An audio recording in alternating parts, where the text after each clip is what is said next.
Viewers, welcome to MB Classes Pedagogy Part 1. Today topic is Bodhana Abhyasanamu. బోధన అభ్యసనము. బోధన అనేది ఎవరు చేసే ప్రక్రియ? బోధన ఉపాధ్యాయుడి యొక్క కార్యకలాపము. ఇది ఉపాధ్యాయుడి యొక్క పని ఏంటి? బోధన. సో అభ్యసనము విద్యార్థి పొందినటువంటి విద్యార్థిలో చోటు చేసుకోవాల్సినటువంటి పరిణామం అనేది అభ్యసనము. సో ఈ బోధనా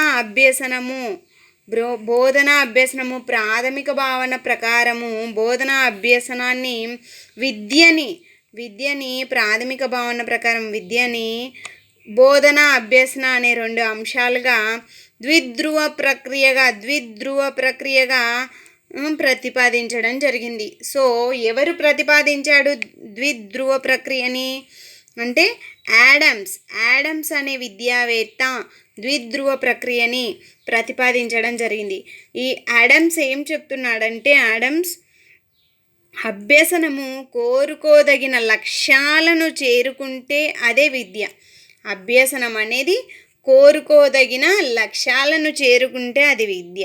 ఇలా విద్యను ద్విధ్రువ ప్రక్రియ అంటే చూడండి, బోధన అనేది ఉపాధ్యాయుడు బోధిస్తేనే కదా బోధన జరిగేది, అభ్యసనం జరిగేది. సో ఉపాధ్యాయుడు విద్యను దాతగా ఉంటే విద్యకు అభ్యసనము జరుగుతుంది. విద్యార్థి గ్రహీత. ఇక్కడ విద్యార్థి ఎవరు? గ్రహీత.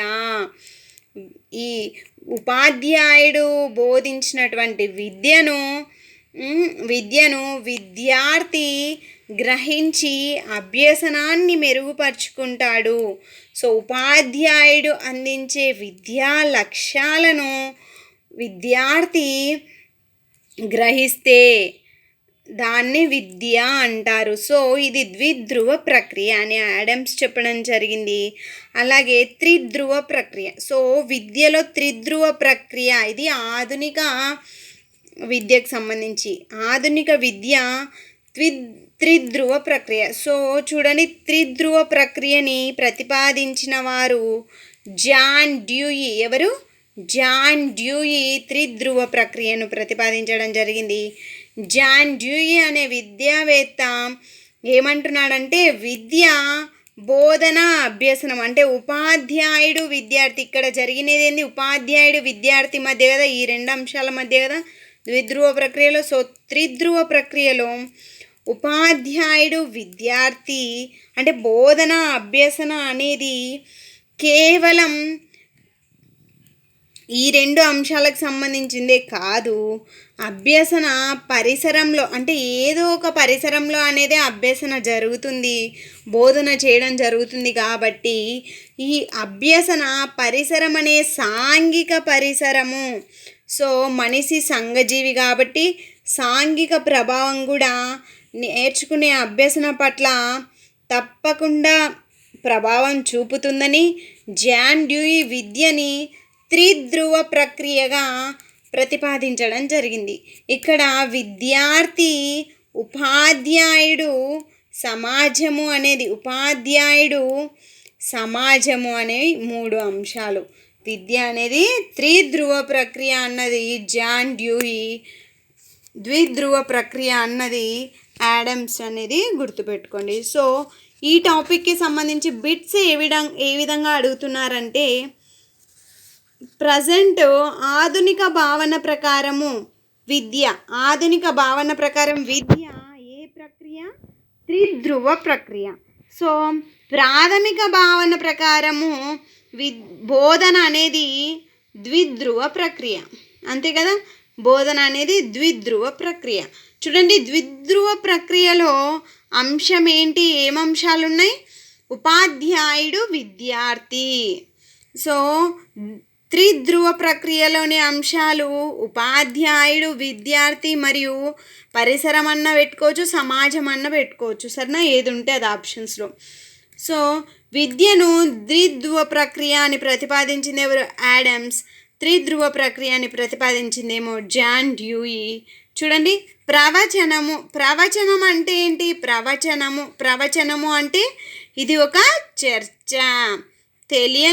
తెలియని అంశాన్ని తెలిసిన వారి దగ్గర నేర్చుకోవడం. ఇప్పుడు ఉపాధ్యాయుని దగ్గర విద్యార్థి నేర్చుకుంటున్నాడు విద్యని. ప్రవచనం, చర్చ ద్వారా కూడా అభ్యసనం జరుగుతుంది. చూడండి, విద్యా బోధన ప్రక్రియలను ప్రతిపాదించడం జరిగింది కదా. సో జాన్ డ్యూయి ప్రతిపాదించిందేమో త్రిధ్రువ ప్రక్రియ, యాడమ్స్ ప్రతిపాదించింది ద్విధ్రువ ప్రక్రియ అని తెలుసుకున్నాము.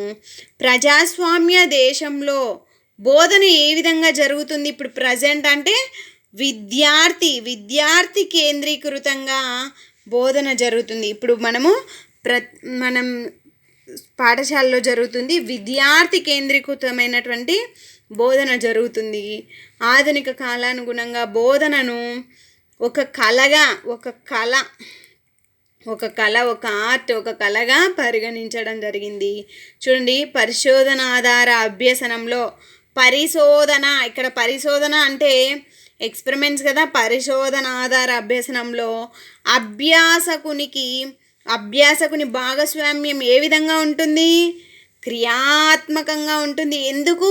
అతడు ఇంట్రెస్ట్గా చేయడానికి ఇక్కడ ఎక్విప్మెంట్స్ ఉంటాయి, అన్నీ ఉంటాయి కాబట్టి అట్రాక్షన్ ఉంటుంది, నేర్చుకోవాలి, తెలుసుకోవాలని ఎక్స్పెరిమెంట్స్ చేస్తారు. కాబట్టి ఇక్కడ అభ్యాసకుడు పరిశోధనాకరణ అభ్యసనలో క్రియాత్మకంగా ఉంటాడు. మీకు కనుక ఈ టాపిక్ నచ్చినట్లయితే please like, share and subscribe. Thank you for watching. Next topic, next video.